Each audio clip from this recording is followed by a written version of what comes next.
12절에서 17절 읽겠습니다. 같이 읽겠습니다. 나를 능하게 하신 그리스도 예수 우리 주께 내가 감사함은 나를 충성되이 여겨 내게 직분을 맡기심이니 내가 전에는 비방자요 박해자요 폭행자였으나 도리어 긍휼을 입은 것은 내가 믿지 아니할 때 알지 못하고 행하였음이라.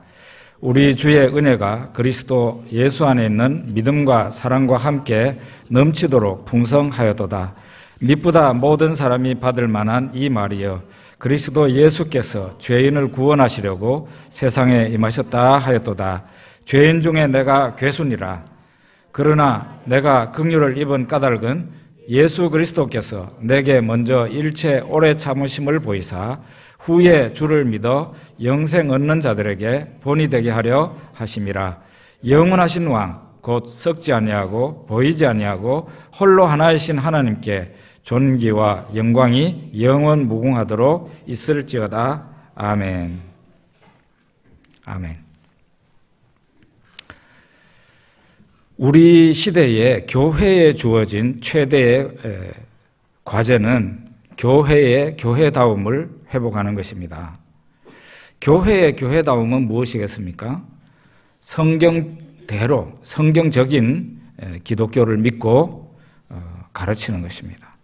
그냥 기독교와 성경적 기독교는 분명히 다릅니다. 그냥 기독교와 성경적 기독교는 다른 것이에요.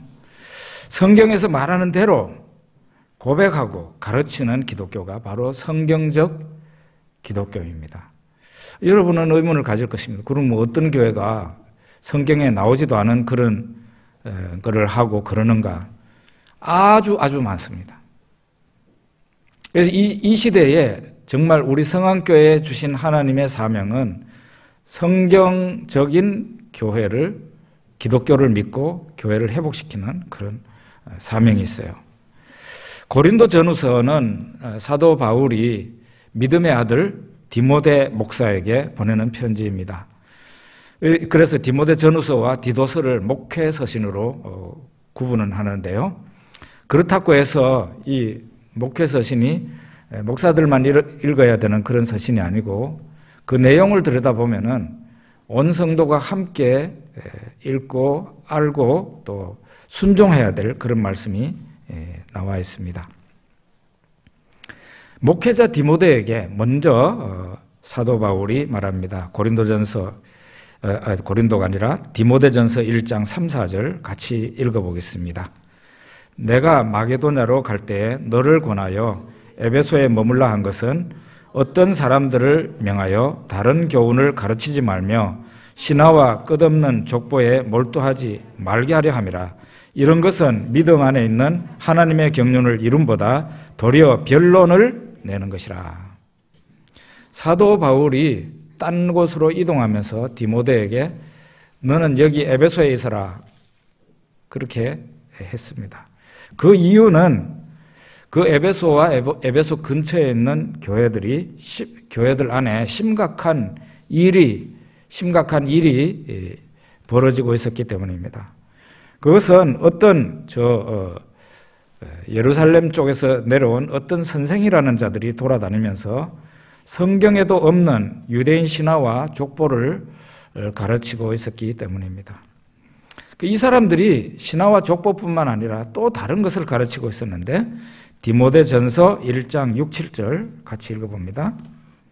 사람들이 이에서 벗어나 헛된 말에 빠져 율법의 선생이 되려 하나 자기가 말하는 것이나 자기가 확증하는 것도 깨닫지 못하는도다.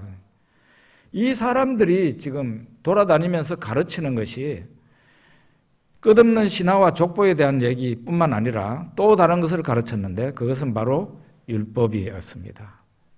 좀 더 정확하게 말하자면 율법 의식을 가르치고 있었던 거예요. 할례나 또 안식일 지키는 문제나 이런 거예요. 그러니까 어떤 겁니까? 이 이상한 사람들이 돌아다니면서 한 게 복음이 아닌 내용을 계속 돌아다니면서 가르치고 있었고 복음의 빛을 가리고 있었어요. 오늘날 우리 나라에는 이런 일이 없을까요? 기독교라고 하면서 나는 기독교인입니다. 나는 목사입니다. 이렇게 하면서 복음의 빛을 가리는 자들이 없을까요?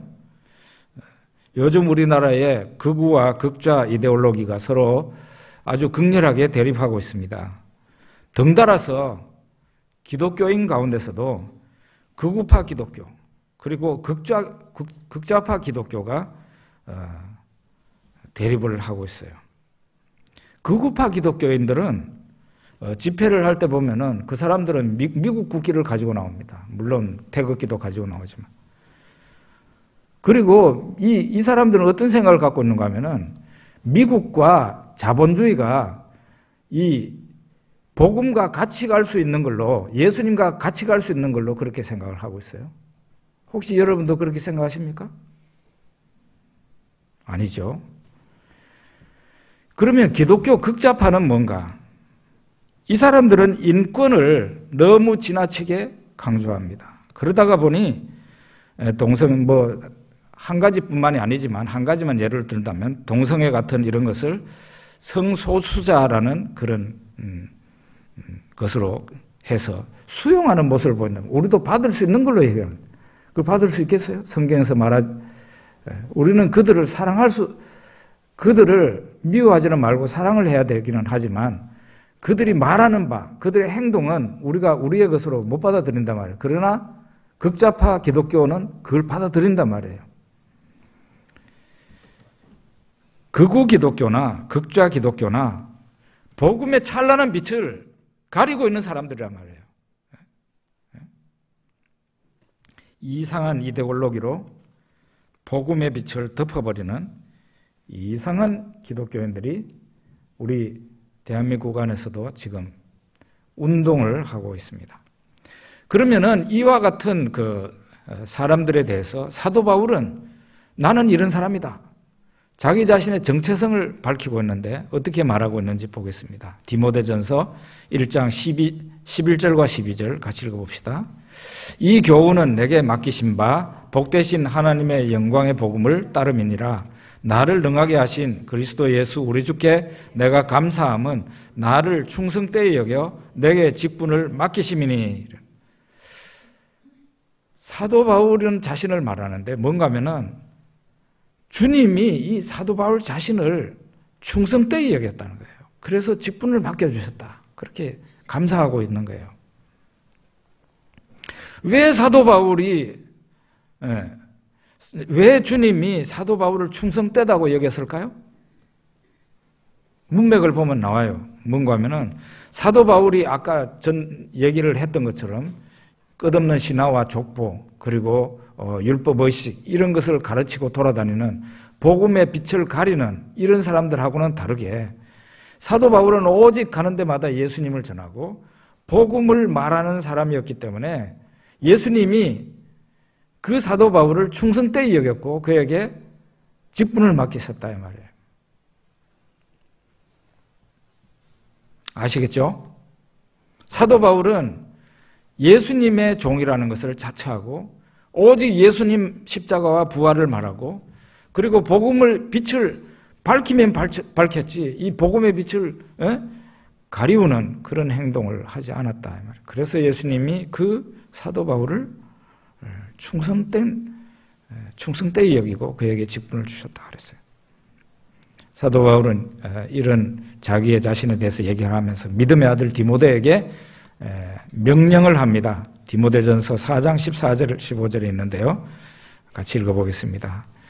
네 속에 있는 은사 곧 장로의 회에서 안수받을 때에 예언을 통하여 받은 것을 가볍게 여기지 말며 이 모든 일에 전심전력하여 너의 성숙함을 모든 사람에게 나타나게 하라.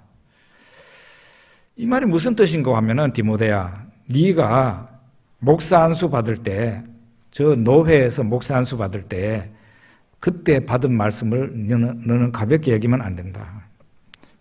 이 말은 처음 직분 받을 때, 임직할 때 초심을 지키라. 그런 말이에요.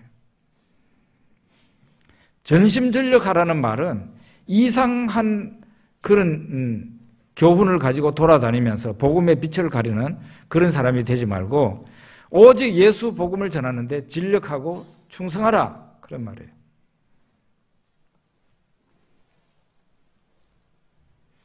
이 디모데전서에서는 이렇게 하면서 디모데에게 교회 안에 직분자를 세울 때, 좀 더 구체적으로 말하자면은 중직자를 세울 때 어떻게 해야 되는지를 말하고 있는데요. 이것은 자세히 설교할 시간이 없기 때문에 한번 읽도록 하겠습니다. 좀 더 쉽게 이해하려고 현대인의 성경을 읽겠습니다. 디모데전서 3장 1절에서 7절 같이, 디모데전서 3장 1절에서 7절 같이 읽어보겠습니다. 여기에 믿을 만한 말이 있습니다. 감독의 직분을 얻고자 하는 사람은 선한 일을 사모한다는 것이 바로 그것입니다. 그러므로 감독은 책망할 것이 없고 한 아내의 남편이어야 하며 절제할 줄 알고 신중하며 단정하고 남을 잘 대접하고 잘 가르치는 사람이어야 합니다. 또 감독은 술을 좋아하거나 구타하는 일이 있어서는 안 되며 오히려 관용을 베풀고 다투지 말며 돈을 사랑하지 않고 자기 가정을 잘 다스려 자녀들로 깎듯이 순종하게 하는 사람이어야 합니다. 자기 가정도 다스릴 줄 모르는 사람이 어떻게 하나님의 교회를 돌볼 수 있겠습니까? 믿은 지 얼마 안 되는 사람이 감독이 되어서는 안 됩니다. 그렇게 되면 그가 교만해져서 마귀가 받은 것과 같은 심판을 받게 될 것입니다. 그리고 감독은 교회 밖에 있는 불신자들에게도 좋은 평을 받아야 합니다. 그래야 남에게 비난을 받지 않고 마귀의 함정에 빠지지 않을 것입니다. 여기 감독은 그 당시의 감독, 혹은 성경을 읽다가 요한일서 같은 데는 장로는 하면서 장로가 나오죠. 이건 오늘날로 표현하자면 목사와 장로를 얘기하는 거예요. 목사와 장로 직분은 이후에 성경시대 때까지는 아니고 그 후에 나중에 분화가 되었어요. 나누어지게 됐어요. 성경시대 때까지만 하더라도 목사와 장로는 그 감독 혹은 장로로 일컬어졌습니다. 그러면 집사, 우리가 집사에 대해서는 안수집사라고 얘기할 수 있는데요. 안수집사에 대해서 디모데전서 3장 8절에서 13절 또 역시 같이 한번 읽어보겠습니다. 이와 같이 집사들도 단정하고 한 입으로 두 말을 하지 않으며 술을 좋아하지 않고 더러운 이익을 탐내지 않으며 깨끗한 양심에 믿음의 비밀을 가진 사람이어야 합니다. 그러나 이런 사람이라도 먼저 시험해보고 책망할 것이 없으면 집사로 섬기게 하시오. 그들의 아내들도 이와 같이 단정하고 남을 헐뜯지 않고 절제하며 모든 일에 충성된 사람이어야 합니다. 집사들은 한 아내의 남편이 되어 자녀들과 자기 가정을 잘 다스려야 합니다. 집사의 직무를 잘 수행한 사람은 높은 지위를 얻고 큰 확신을 가지고 그리스도 예수님을 섬기게 됩니다.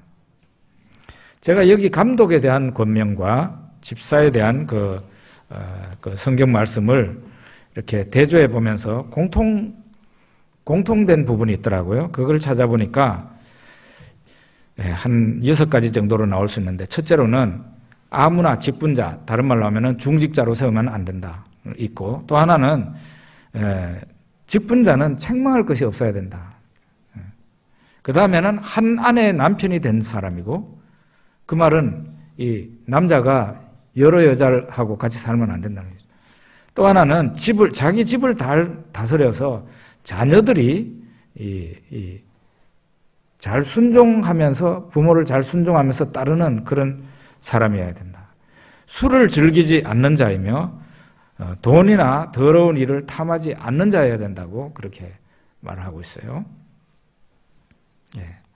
이 공통적인 말씀을 우리가 깊이 생각을 해볼 필요가 있습니다. 그리고 이제 이 디모데전서에서는 남녀 일반 성도들에게 주는 말씀이 있는데요. 디모데전서 2장 1절에서 3절 한번 2장 1절에서 3절을 같이 읽어봅시다. 그러므로 내가 첫째로 권하노니 모든 사람을 위하여 간구와 기도와 도고와 감사를 하되 임금들과 높은 지위에 있는 모든 사람을 위하여 하라. 이는 우리가 모든 경건과 단정함으로 고요하고 평안한 생활을 하려 함이라. 이것이 우리 구주 하나님 앞에 선하고 받으실 만한 것이니, 이렇게 말하고 있습니다. 모든 사람을 위해서 기도하라고 일반 성도들에게 권면한 겁니다. 이 말은 다른 말로 하면은 기도를 폭넓게 하라는 거예요. 기도를 폭넓게 하라. 기도를 적게 하는 사람은 기도를 폭넓게 할 수가 없어요. 기도를 적게 하는 사람은 특징이 뭔지 아십니까? 자기를 위해서 기도하고 가정을 위해서 기도하고 그걸로 끝이에요. 조금 더 하는 사람은 교회를 위해서 기도하고 목사를 위해서 기도하고 그리고 뭐 일가 친척을 위해서 기도하고 요 정도예요. 이거는 폭넓은 기도가 아니죠. 폭넓게 기도하라는 거죠. 모든 사람을 위해서 기도하라는 거예요. 특히 위정자들을 위해서 기도하는. 그 당시에는 임금이 있었으니까 임금들과 위정자들을 위해서 기도해야 된다. 이게 위정자들을 위해서 기도하는 게 하나님 앞에 선하고 하나님이 받으실 만한 좋은 거라는 거예요. 하나님이 그걸 귀하게 본다는 거죠. 위정자를 위해서 기도하는 거를. 위정자들을 우리가 기도해야 되는 것이 있는데요. 그게 뭔가 하면은 우리나라를 보더라도 이 대한민국이라는 큰 배 안에 여러분과 제가 거기에 타고 있고 당연히 대한민국 국민이 다 타고 있어요. 거기는 불신자도 있고 물론 기독교 신자도 있습니다. 그런데 우리가 타고 있는 이 대한민국이라는 배가 누구가 운전을 합니까? 위정자들이 대통령과 위정자들이 운전을 해가는 거죠. 여러분 이 배가 가다가 암초가 걸려서 타이타닉처럼 깔아앉으면 어떻게 되겠어요? 그런 일이 생기지 않도록 기도해야 되고 또 위정자들이 사람이 죄인이므로 배를 자기 뜻대로 해가지고 산으로 올라갈 수 있단 말이에요. 그런 일이 발생하지 않도록 기도해야 된다는 거죠. 그래서 이 나라의 가장 큰 애국자는 이 나라를 위해서 기도하는 사람이에요. 반드시 이 나라를 위해서 기도해야 되고 지금 현재 굉장히 우리 한국 상황이 아주 민감한 시기예요. 이때 기도를 많이 해야 됩니다. 그리고 이제 일반 성도들 가운데 남자 성도들에게 주는 말이 있는데 디모데전서 2장 8절 같이 읽어봅시다. 그러므로 각처에서 남자들이 분노와 다툼이 없이 거룩한 손을 들어 기도하기를 원하노라. 교회 안에 있는 남자 성도들에게 주신 말씀은 뭐냐? 남자들이 분노와 다툼이 없이 거룩한 손을 들어 기도하라는 것이죠. 이 에베소 교회와 그 근처에 있는 사람들이 교회 안에 있는 남자들이에요. 그 사람들이 화를 잘 냈던가 봐요. 화를 잘 내고 다투는 일이 많았던 모양이에요. 우리 한국 사람들은 어떻습니까? 한국 사람은 모르겠죠? 우리 한국 사람들은 요 가까운 중국에만 나가서 조금 있다가 와도 금방 드러나는데 뭔가 하면은 화 잘 내고 잘 다툽니다. 이 에베소 이 사람들하고 똑같아요. 공항에 쫙 들어오자마자 사람들이 얼마나 얼굴이 심각하게 생겼는지. 중국은 우리보다 훨씬 못 살아도 얼굴이 굉장히 밝아요. 유머도 있고. 이거는 민족성이에요. 우리 한국 사람이 이런 건 민족성이에요. 특히 북방민족의 특징이에요. 북방민족. 북방민족이라는 거는 우리 한국 사람들, 그 다음에 저 만주 쪽에, 중국도 만주 쪽에 있는 사람들, 제가 가는 거, 거기 하고, 그 다음에 저 몽골 사람들, 몽골 초원 말 타고 돌아다니는 사람들 있죠. 그 사람들의 특징이에요. 완전 똑같아요, 완전. 예?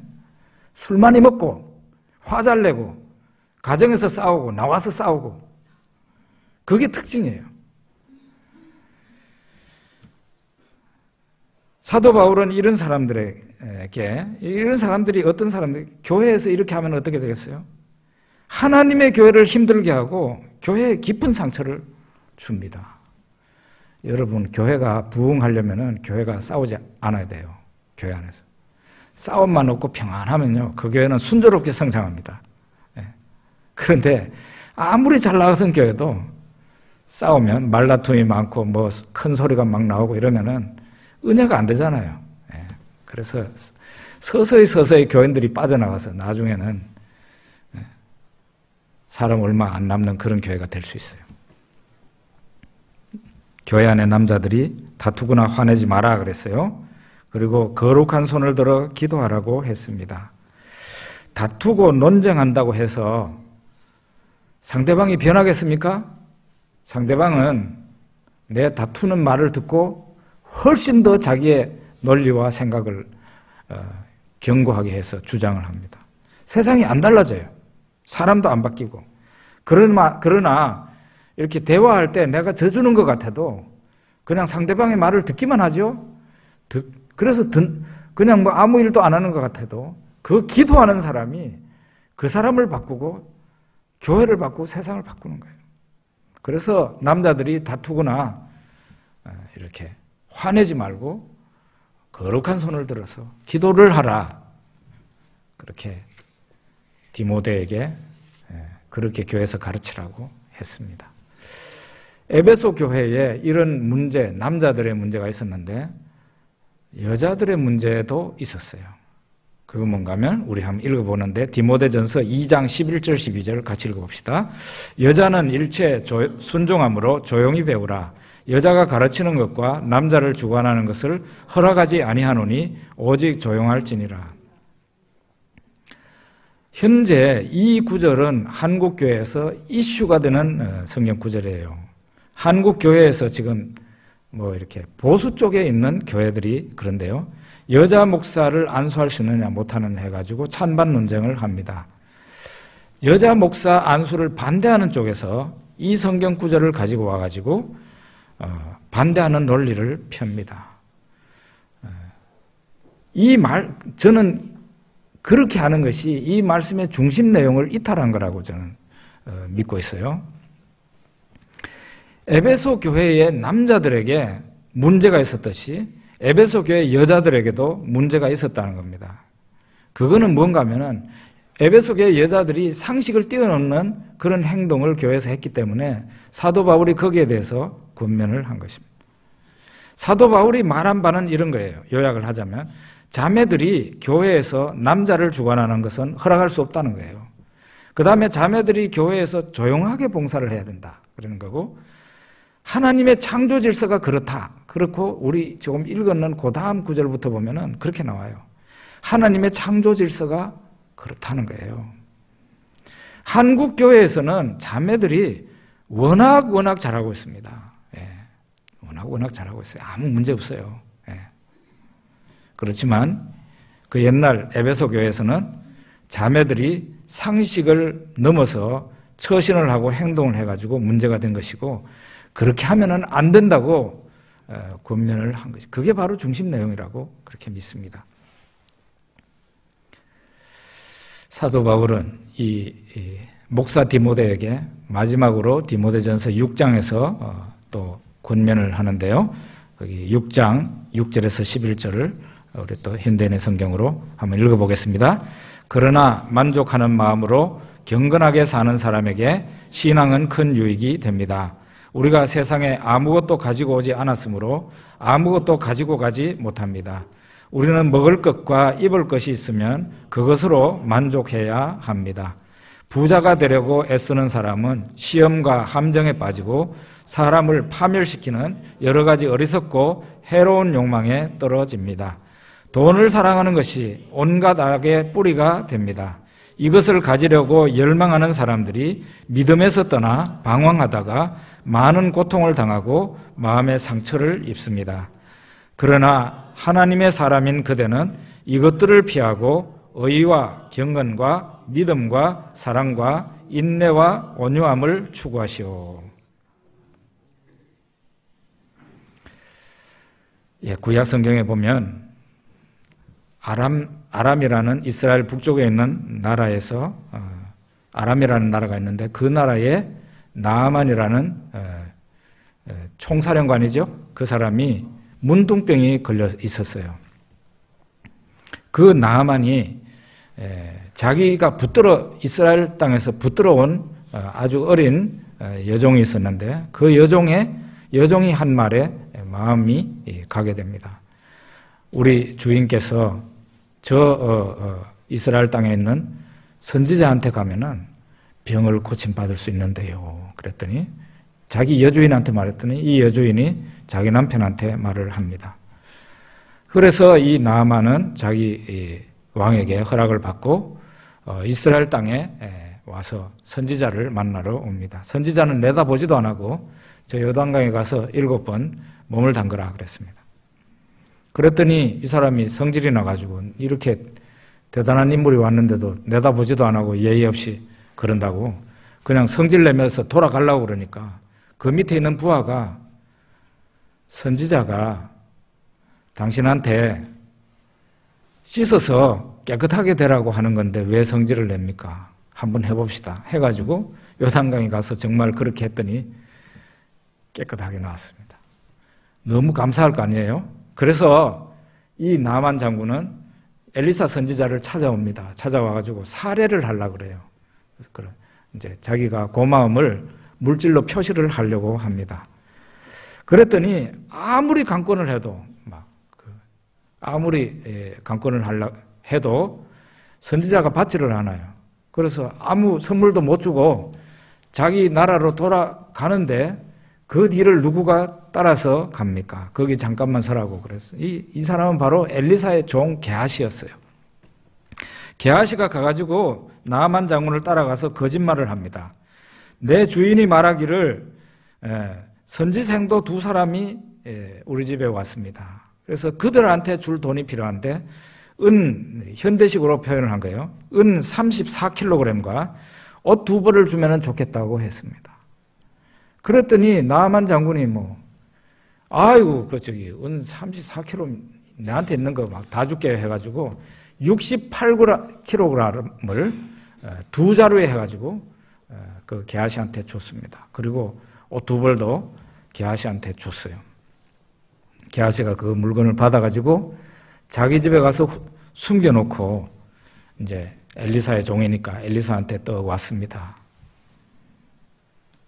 엘리사가 그걸 다 알고 있었죠. 게하시야, 너 그 나만 장군이 수레에서 내려서 너한테로 올 때 마음이 뜨끔하지 않았느냐? 하고 말을. 그러면서 게하시야, 지금이 돈이나 의복이나 감남원이나 포도원이나 양이나 소나 종을 받을 때냐? 이렇게 말합니다. 이제 나만의 문둥병이 너와 네 자손에게 붙어서 대대로 떠나지 않을 것이다. 그 말을 들었어요. 엘리사가 게하시가 엘리사한테서 물러 나올 때 바로 문둥병에 걸려서 사람이 하얗게 되었다고 그렇게 성경은 나옵니다. 이렇게 신앙과 경건에 돈이 많이 결부가 되어 있는데요.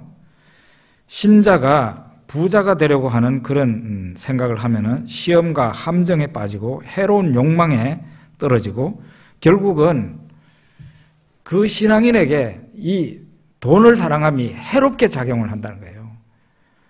해롭게 작용을 한다.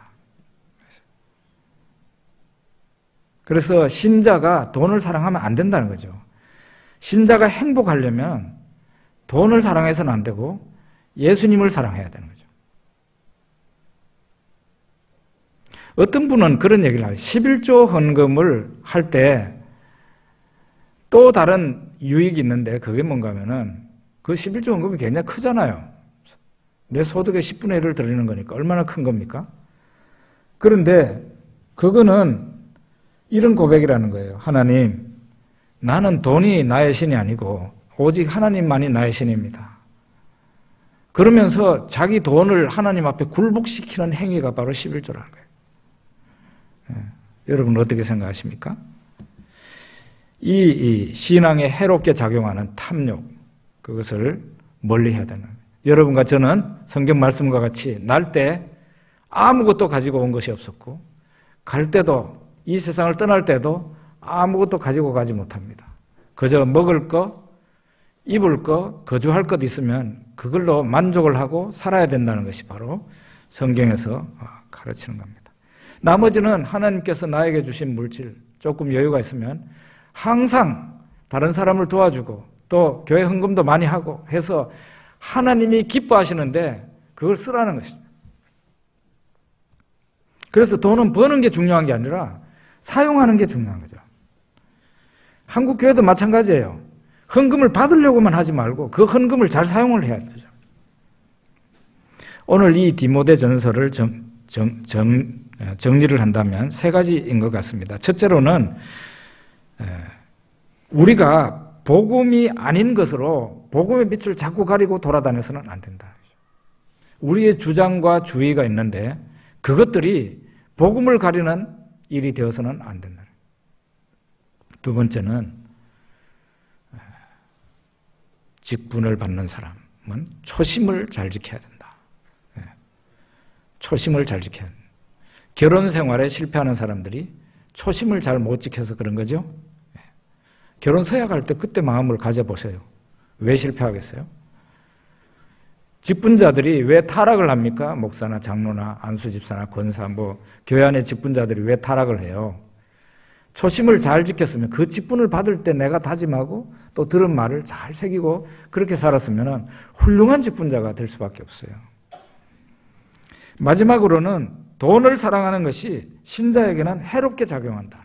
그런 일은 없어야 된다는 것을 이 디모데 전서가 가르치고 있습니다. 우리 기도하겠습니다.